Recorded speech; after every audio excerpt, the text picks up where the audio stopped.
সামনে গুলি দিয়েছিলেন। যখন মারা গিয়েছিল তারা ভেবে নিয়েছিল আমাদের সন্তানেরা একটা সার্বভৌমত্ব স্বাধীন বাংলাদেশ করে তুলবে, কিন্তু দুঃখের সাথে দেখেছি এই বাংলাদেশ নত চালু হয়েছে জায়গায় জায়গায়। আলহামদুলিল্লাহ আমাদের সন্তানেরা মুক্ত করেছে। আপনারা সবাই এখন কিভাবে নিজেদেরকে প্রতিষ্ঠা করবেন? হার্ডকোর বাংলাদেশী।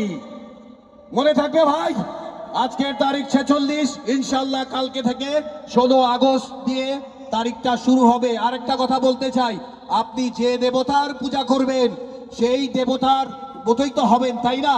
যিনি বাকশালের জন্ম দিয়েছিলেন গত 15 বছর তার পূজা করা হয়েছে সরকারি অফিসে, রাস্তায়, যে কোনো জায়গায় আপনারা দেখতে পেয়েছেন সেই একই দেবতার পূজাটা কাকে করেছেন?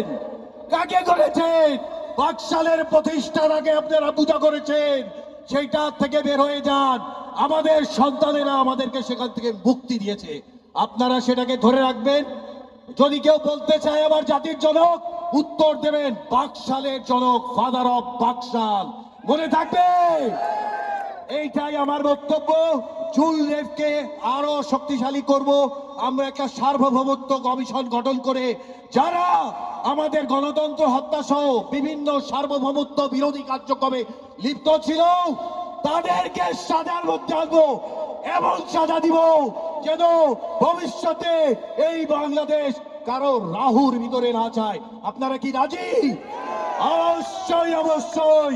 আপনারা মায়ের সন্তান হলে, বাংলাদেশের সন্তান হলে অবশ্যই আপনার রক্তে আগুন ধরাবেন এবং বাংলাদেশকে সার্বভৌমত্ব সুপ্রতিষ্ঠিত রাখার লড়াইয়ে সামিল থাকবেন।